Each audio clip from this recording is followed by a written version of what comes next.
1. L'histoire du collage. On a travaillé avec une historienne de l'art qui nous a fait une présentation visuelle de l'histoire du collage, tout en mettant en avant des artistes femmes qui ont été effacées de l'histoire. Il se trouve que beaucoup d'artistes ont fait le lien entre le collage et les pratiques subversives pour moduler et jouer avec les expressions de genre, comme le drag par exemple. Au-delà de l'histoire, cette présentation permet de voir des modèles visuels de collage et donc de s'en inspirer pour la suite. 2. Les bases du collage.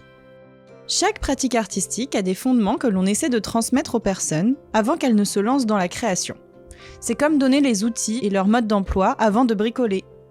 Ici, vous pouvez discuter avec le groupe ou présenter un PowerPoint qui récapitule les principes de base du collage. Dans notre liste, nous mettons en avant le contour et la découpe des images, le changement de fond, l'association surprenante de deux éléments, le jeu d'échelle, le rapport texte et image qui peut apporter beaucoup de sens au collage, et encore bien d'autres.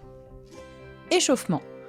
Quand tout est bien compris par le groupe, on se lance dans un exercice. On donne des images, soit faites par eux et elles durant l'atelier, soit dans des magazines. Et on demande de faire un collage individuel avec seulement 3 éléments. Une personne plus un objet ou un animal, ou une personne plus un objet, ou un animal plus un fond. On donnera ensuite un titre à ce collage.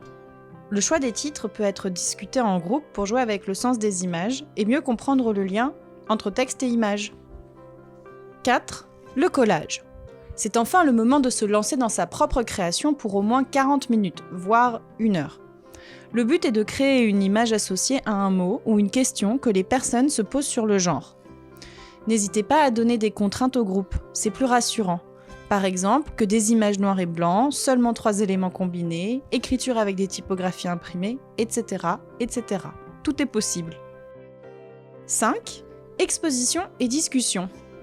Quand la création est terminée, on fait une exposition des œuvres d'art, on applaudit chaleureusement les auteurs et autrices, et à la fin, on réunit des groupes de 3 à 4 pour discuter et échanger sur une question au choix qui figure dans les collages. Rappelez la charte de sécurité pour que les échanges se déroulent dans le respect des règles établies par le groupe.